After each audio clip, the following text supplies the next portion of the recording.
Question number 15 of 15. If you give me the right answer, it is worth £1 million. If you give me a wrong answer, you still get 32,000.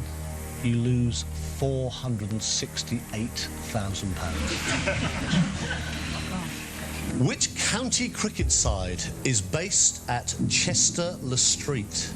Which king was married to Eleanor of Aquitaine? Which monarch was known as the wisest fool in Christendom? It's worth £1 million. The other ones have been sort of near 90%. I wouldn't know.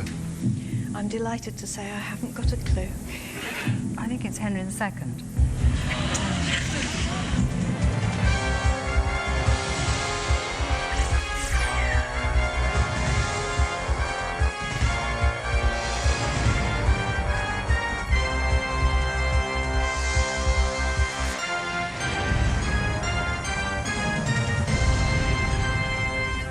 He's won $1 million! All around the world, television viewers have been waiting for the moment when their version of Who Wants to Be a Millionaire would produce its ultimate winner. It's already happened in America and Europe, but in Britain, the £1 million prize had remained elusive.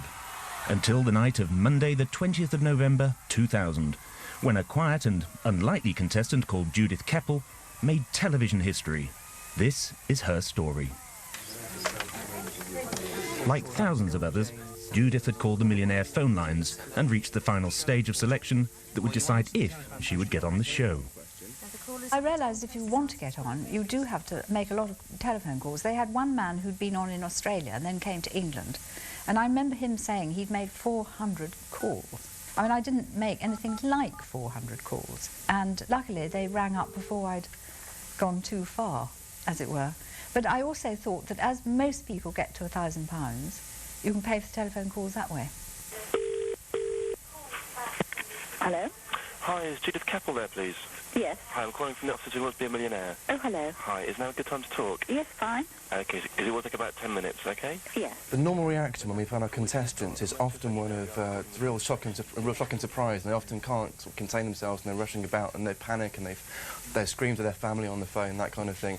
Whereas Judith was very, very cool, very calm, very, very collected. So at our expense, are you able to travel to London on the 14th to record the show? Well, I mean, the only thing that bothers me is the lorry drivers are converging on London that day. She was very concerned about every eventuality and how she would plan the whole thing for herself. She'd always been kind of fascinated with the show and thought it was absolutely brilliant and always said, oh, I'm going to ring up, and then did ring up to try and get on it. But you slightly think, well, yeah, right, she won't get on it, So it was a huge surprise when she did. Right, we've got 10 brand new contestants waiting to play for a possible £1 million this Saturday night. Let's meet them. They are... When she first arrived, I thought she was ever so slightly barking. She was just very odd. She seemed to have no idea how the show worked, who I was, or what was going on. And she was completely bewildered by things like fastest finger. And she said to me at one stage, quite early on the first afternoon, she said, what happens if something goes wrong? Do you stop? And I said, well, not really, why? And I said, well, what sort of thing? She said, well, what happens if I faint? And I said, well, you won't faint, don't worry. It'll be all right, you won't faint. Nobody's fainted in like 2 years.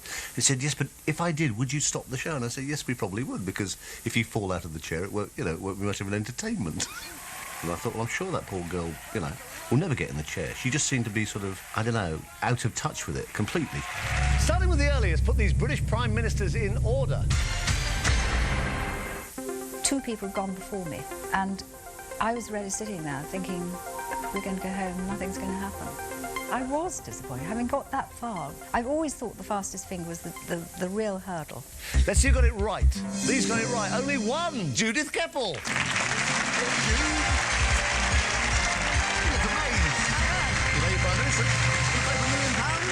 Oh, come on, let's do that.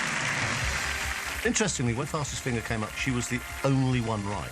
And I thought, oh, it's that woman who thinks she might faint a bit, And so it started, and I found her quite hard work. This is Judith Keppel, a garden designer from Fulham, up in the audience there, looking very proud, his daughter Rosie. As a garden designer, Judith's ambition is to let Alan Titchmarsh mess about in her shrubbery. Over 2 years, I probably played with 5 or 6 people, and I have to say, I think nearly all men, who I thought, this guy could win $1 million. And with Judith Keppel, at no point, certainly on the first night, did I think, you know, that this is a £1 million possible winner.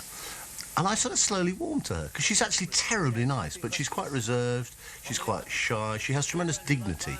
You know, she will not lose her cool. Let's play Who Wants to Be a Millionaire? It was terribly exciting. I mean, curious enough that heartbeat music, which is much softer than it is when you watch the programme, it's not blasting away, but it's there in the background, somehow gingers you up even more, hypes you up even more. I mean, I actually loved it. And the other thing about it is that when you're in the chair, you're in a sort of circle of light, and it blots out the audience altogether, and all you can see is your screen, and you can see Chris across the way. And so you're completely isolated and therefore very focused. Now, how are you feeling? I'm getting more nervous. More nervous? Rather than less. Why? I don't know. Glass water? No, thank you. OK. Don't mind me asking. OK, have a look. I was pretty nervous, but I was very, very high. And I think that's why I talked myself through the questions, ready to slow myself down. Because I felt that I might answer too quickly and say something too quickly and get it wrong. Well, I know you went to school in Scotland. I wonder if the audience, do you know, audience? Judith, you can't just do it like that. It's up to you. You've got 3 lifelines. I'd like to ask the audience, please. OK. Audience, on your keypads, please. I found him incredibly supportive, fun enough, because I had a sense that he's so professional that if I made a complete idiot of myself, he'd completely contain the situation and it would be fine. And I felt very confident with him. What do you think? I wish you'd tell me. Don't tease. Tell me. But I always tease. I know you do. It's the best fun I have.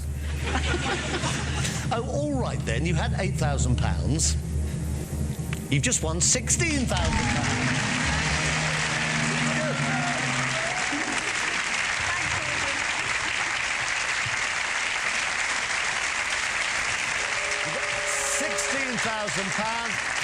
You know what that noise means? I'm afraid that means it's the end of the show for tonight. The next question you face when you come back at the beginning of the show next time around will be worth £32,000. The Saturday transmission was recorded on Tuesday, and then the Monday transmission was recorded on Sunday. So we had from Tuesday till Sunday to sort of try and live a normal life. On the morning of Judith's second appearance on the show, Chris Tarrant was in another television studio. Spookily, that morning I was doing Breakfast with Frost, and David was talking about the show or whatever, and Joan Bakewell was one of the guests. You've got to let someone win $1 million soon. You've got to... Well, you can't let them. It's there. It's there. I think probably I've played with 5 or 6 people now in the last 2 years who could and should have won £1 million. And it'll happen. And we're not going to dumb the questions down. It'll just happen. What I didn't realise, it would actually happen that night. I mean, it's just bizarre. You know, it was an amazing night.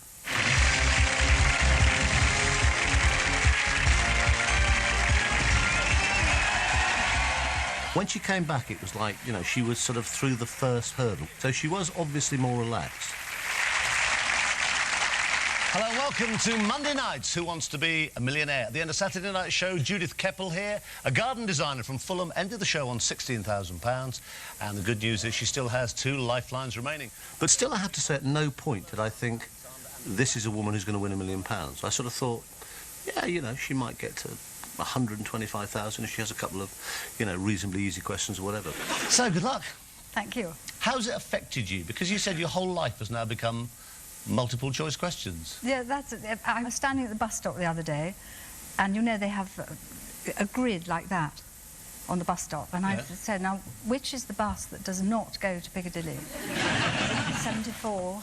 B, 22, the 35. etc. Right.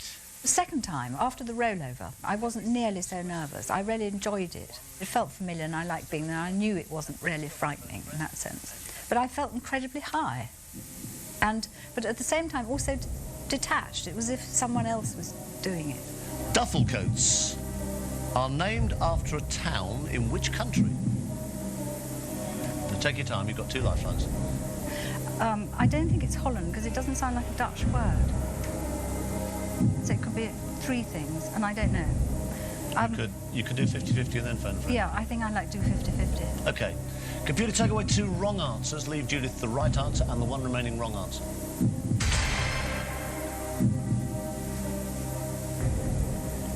One of those is worth £64,000. One would leave you still with 32,000.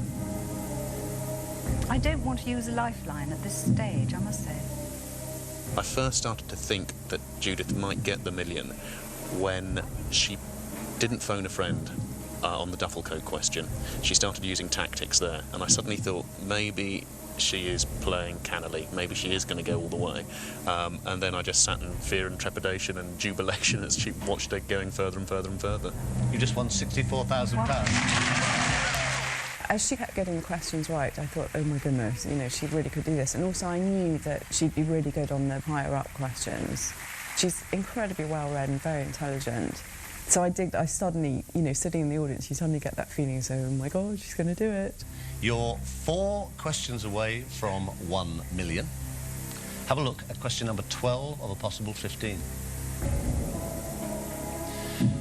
Complete this stage instruction in Shakespeare's The Winter's Tale. Exit pursued by a tiger. She had that lifeline left. And the next question, which I thought she'd know, exit pursued by a bear. And she hadn't a clue. I'm afraid I don't know. I would like to phone a friend now. It is absolutely terrifying sitting at home waiting for the phone to ring, setting yourself up for a potential public humiliation. Hello? Jilly? Yes? Hiya, it's Chris Tarrant here on Who Wants to Be a Millionaire. Good evening. Oh, goodness. Judith read the question out, and I heard complete the following stage instruction. I thought, oh no. And then I heard In a Winter's Tale, and I thought, ah. And then I just heard her read the categories out and went straight for the bear. I know this one. I'm 100% sure it's a bear. Oh, bless you. I'm absolutely sure. Oh, Jilly, thanks so much. Well, she sounded pretty confident. 100% is quite high. Yeah, absolutely. She's the sort of thing she would definitely know, so I will definitely go for bear. Final answer. Yeah, final answer. It's the right answer. You just won £125,000. Hey! Getting to 125,000, that's quite a big sum of money to win. So I got more excited at that point. I didn't let myself think that I can do this. I mean, I didn't let myself think that. But winning £1 million is exactly what Judith did go on to do. Find out how in part 2.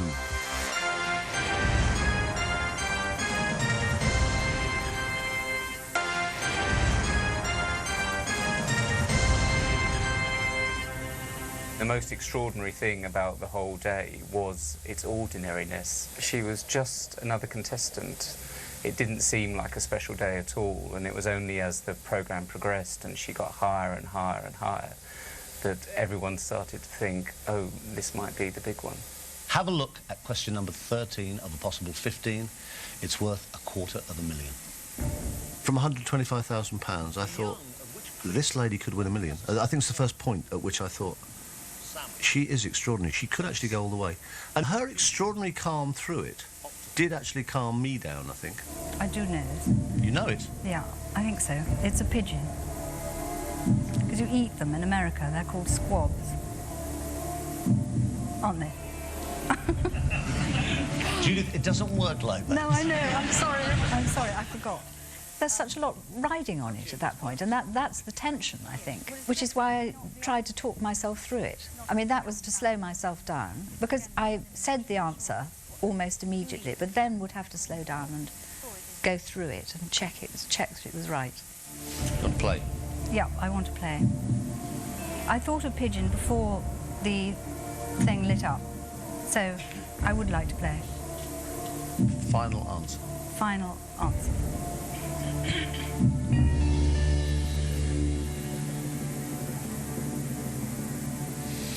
Give me the cheque.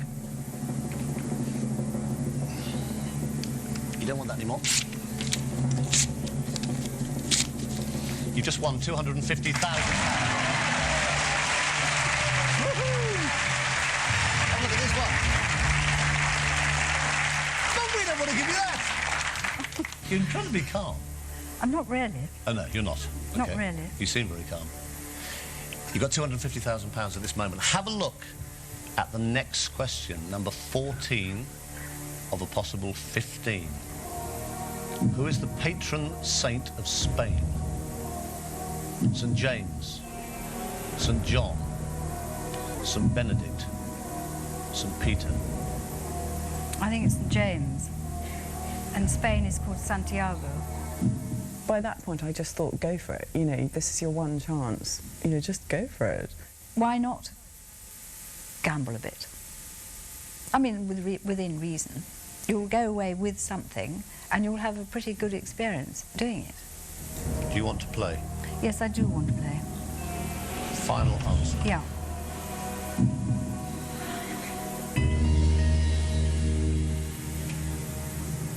You just won 500.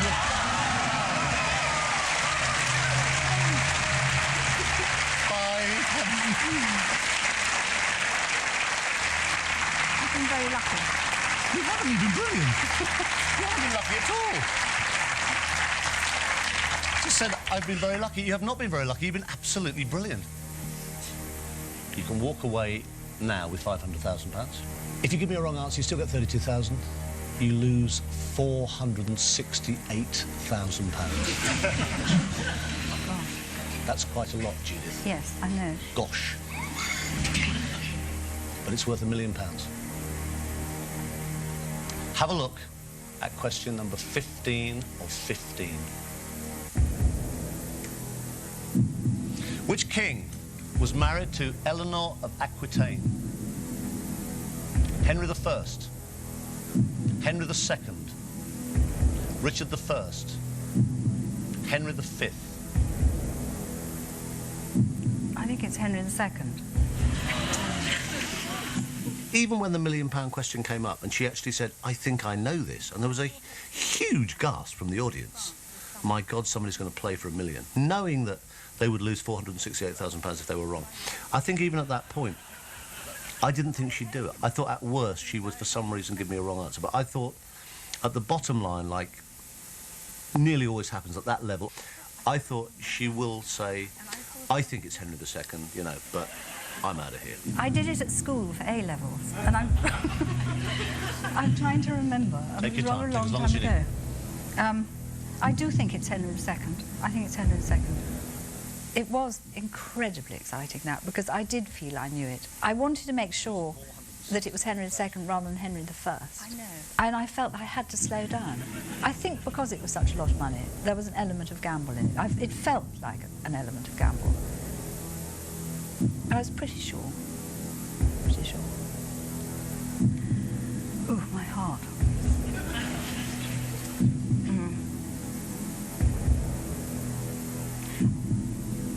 I think it's worth going for.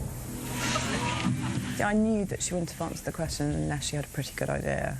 And also, again, because it was history, the minute it came up, I thought, oh, you know, she could get this one. And at the end of the day, I don't think she would have risked that much money if she really didn't have a clue. Final answer. Yeah, final answer.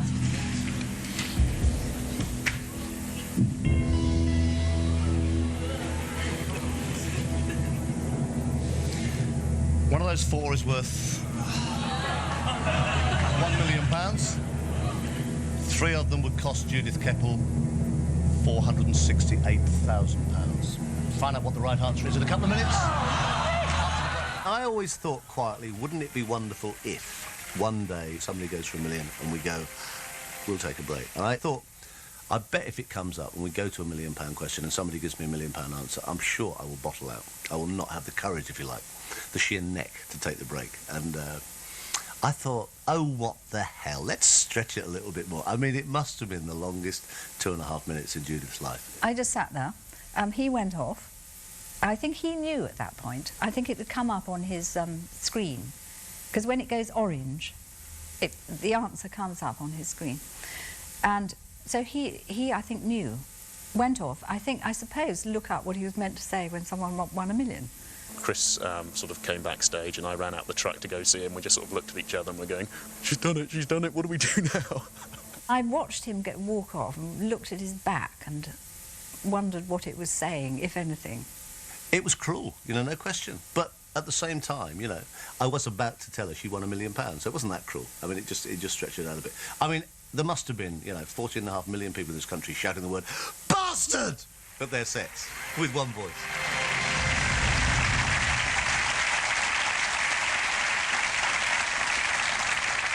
Welcome back to the third part of tonight's Who Wants to Be a Millionaire. Just before the break, Judith Keppel was asked this question: which king was married to Eleanor of Aquitaine? Henry I, Henry II? It is one of the great delights for me. It's a wonderful moment when you think somebody's right, you think they've just won a huge amount of money. And when I looked down and I knew Judith was right, it was just, yes, you know, yes. I mean, it's wonderful. You've just won £1 million! £1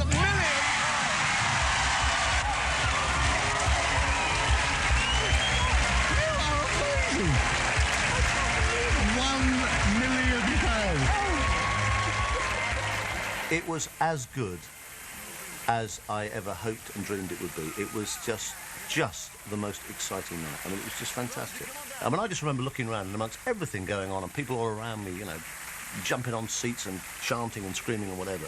And the crew were just all hugging each other. I mean, big hairy blokes were shaking hands and they all came up and shook my hand and I shook theirs and whatever. And yet even then, there was Judith in the middle of it. It was just Judith going, "Oh, wow," and "Oh, gosh." I mean, she was just so calm. You are so cool. I can't believe it, that's right. Believe it, you have won £1 million.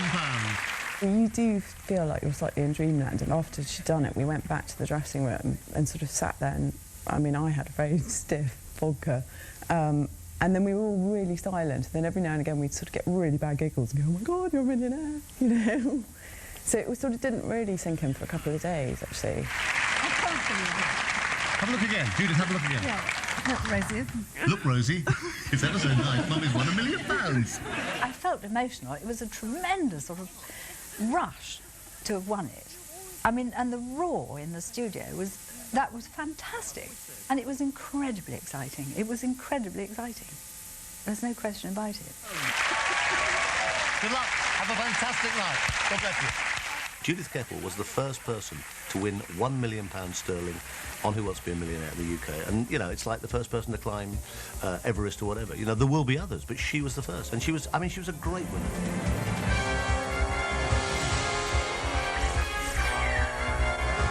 Heartbeat returns next Sunday evening at 8:10, while next tonight, with just over 3.5 hours to go, our programmes for New Year's Eve continue with Inspector Morse.